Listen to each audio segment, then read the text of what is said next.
I was here at Incarnation from August of 1967 until June of 1972. And I was happy to come here because I was coming from teaching chemistry to people who flunked chemistry the year before at St. Thomas Academy. And that made all of you from Incarnation look all the more intelligent. Although there was one person from Incarnation in that class whose name I shall protect. I was here with Monsignor Gormley, with Father Tomlinson, Father Ralph Goman, and Father Blaine Barr. And we had a live-in priest. We had a house full. It was a great place because I was scared to death. I had never been in Minneapolis other than to fearfully drive through it, and found that you really do in the heart of Scandinavia find good souls. It was wonderful.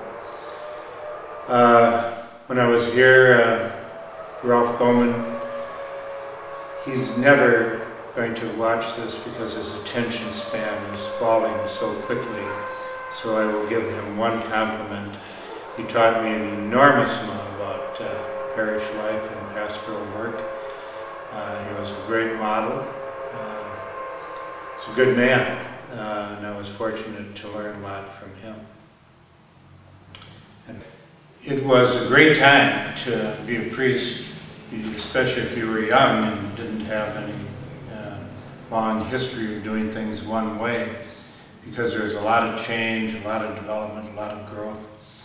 When I came to Incarnation, the altar had already been turned toward the people with the portable altar that's still there. But the first Mass that was in all English was the first Sunday of Advent in 1967, perhaps 68, but I think it was 67. And at that time, previous to everything in English, we were doing all of the scriptures in English, the prayers like the prayer at the beginning of Mass, the prayer over the gifts, and the prayer after communion were in English, and everything else was in Latin. So it was a great time, and people were excited, and the music at Incarnation was right up to date. We had good participation compared to many churches. A wonderful place to say Mass, and beautiful masquerade church. And we had Masses upstairs and downstairs, overlapped a little bit. And then we also took care of St. Leonard's in Clinton and 40.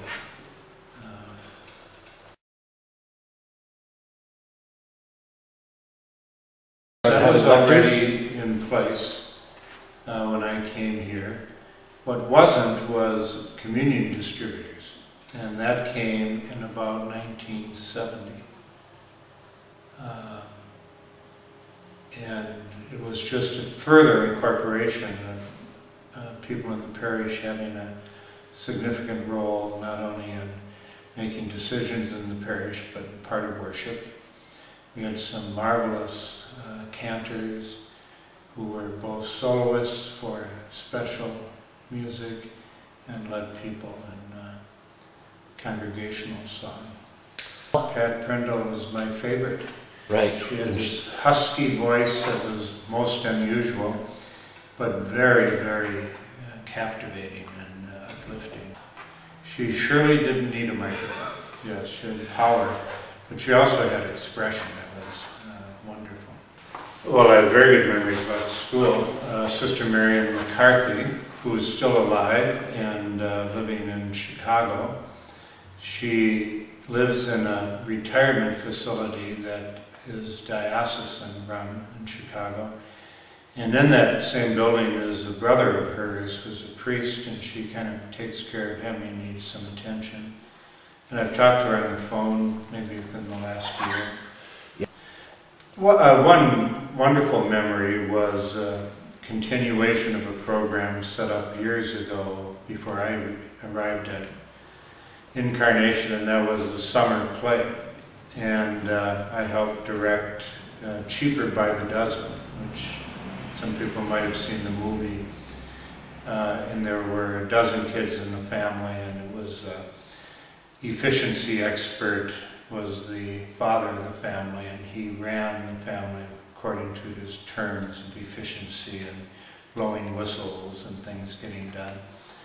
And a part of that is they needed a dog, and our family had a dog at that time called Neil, who was about 140 to 50 pound St. Bernard, who drooled a great deal.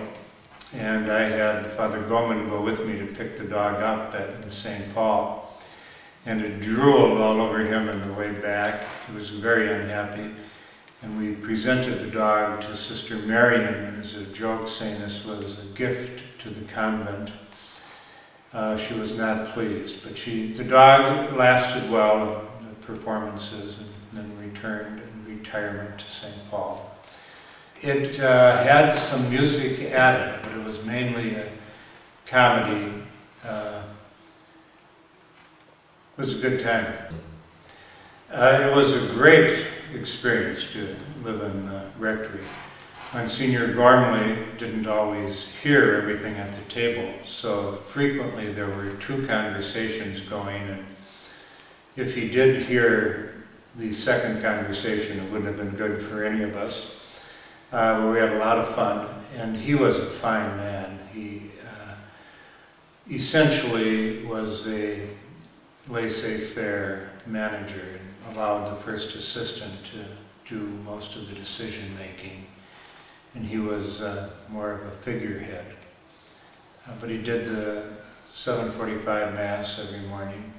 I think it was 7:45, or was it 8:15? One of those. And he had a dog, Skippy, and on the rare occasion that Monsignor Gormley went out of town, we had to take care of Skippy. And one time it was not a blessed article at all, but we made a makeshift cross and did things with the cross that would make the dog very afraid of the cross. So that when Monsignor Gormley came back, we said, we think there's something wrong with Skippy. And he said, oh, what could be wrong with Skippy? And he said, well, we think he's possessed. So we brought Skippy in and took the cross out and put the cross in front of Skippy, and Skippy started moving backwards and growling and doing backward somersaults.